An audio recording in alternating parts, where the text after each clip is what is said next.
Eleanor Carter was a legend long before she was a name whispered in Fox Hollow, Montana, a former Delta Force sniper with a confirmed tally of 2.117 kills. Her precision and tactical expertise had been honed across 3 continents. When she left the military, she traded her rifle for a plow, hoping to build a quiet life as a single mother on a struggling family farm. Fox Hollow was a picturesque place, nestled beneath Eagle Ridge's towering peaks. To anyone passing through, Eleanor was just another overworked farmer. But that was before the Shadowfang's motorcycle gang rolled into town. The bikers saw only a struggling woman trying to save her land. They failed to notice the meticulous repairs on her fence, done with the same precision she'd once applied to a sniper rifle. They missed the way her sharp eyes scanned the horizon, even as she baked pies for the county fair. Their first mistake was underestimating her. Their second mistake was threatening her children. The warning signs. The morning sun had barely risen over Whispering Creek Farm when Eleanor's 14-year-old daughter, Rose, sprinted across the wheat field, her dark braid trailing behind her. "Mom," Rose called, her breath catching as she reached Eleanor. "Mrs. Blake just called. She said some bikers were at the diner last night asking questions about us, about the farm." Eleanor's expression didn't change, but her sharp gaze flickered to the tree line. "What kind of questions? Who owns the place? If there's back taxes?" Stuff like that. Rose frowned. They didn't look like regular bikers. Mrs. Blake said they had patches. Looked organized. 8-year-old Sam appeared from behind the barn, their Australian shepherd, Max at his heels.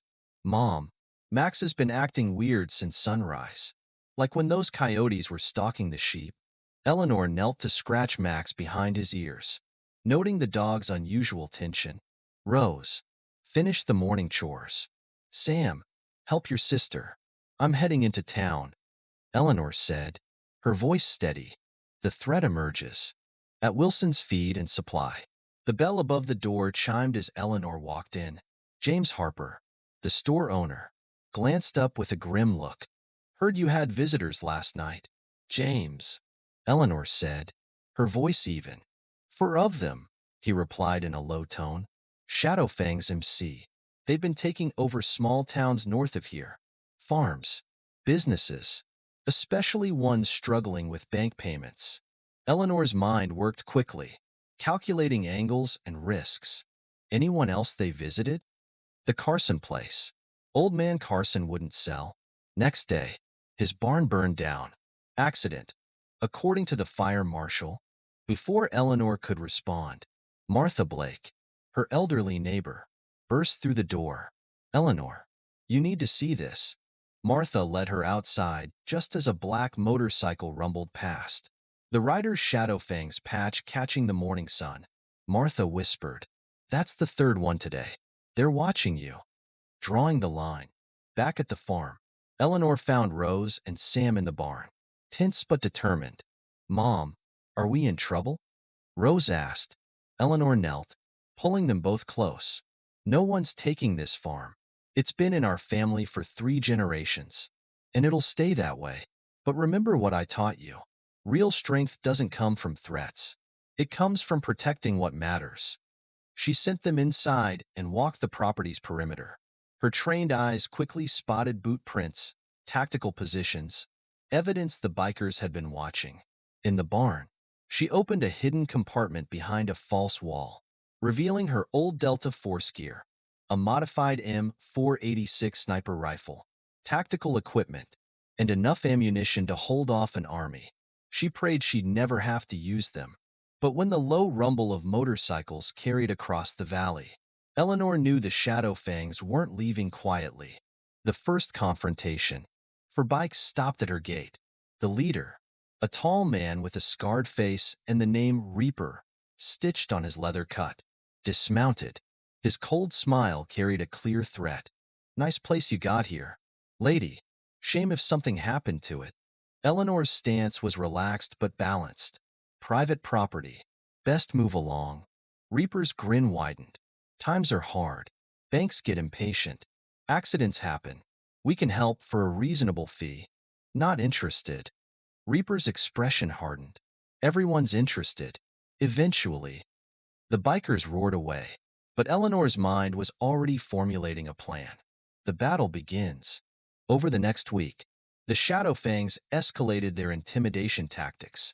Motorcycles prowled the roads around Whispering Creek Farm. Surveillance increased.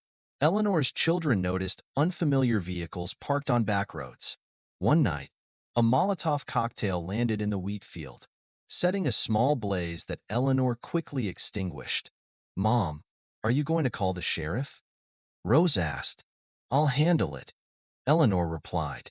The next morning, she drove into town and met with Sheriff Greg Lawson, a seasoned lawman.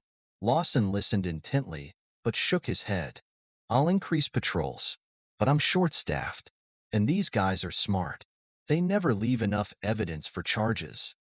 Eleanor returned home, knowing the law wouldn't be enough. That night, she cleaned her legal shotgun on the porch, her mind sharp and focused. She tried playing by the rules, but the Shadowfangs had made one fatal mistake. They threatened her family, reclaiming the fight. At dawn, Eleanor woke to the distant rumble of engines. She'd spent the night preparing defensive positions around the farm, turning her property into a tactical stronghold. She woke Rose and Sam, sending them to Martha's house via a hidden creek path. When the first wave of bikers breached the gate, Eleanor's warning shot hit the dirt in front of their tires. The riders scattered, taking cover, but Eleanor had the advantage. Years of experience allowed her to predict their movements, using her sniper rifle to disable their bikes one by one. Reaper's voice carried across the chaos. "This isn't over, Carter. We'll burn your farm to the ground." Eleanor emerged from her position, her rifle steady. "Next time, bring more than motorcycles. And remember, you started this." Turning the tide. Over the following days, Fox Hollow rallied around Eleanor. Her neighbor Tom, a veteran with a prosthetic leg, offered tactical support. Sheriff Lawson quietly funneled information to her, skirting bureaucratic roadblocks. Even the local veterinarian, Dr. Kate, joined the effort, using her network to gather intelligence.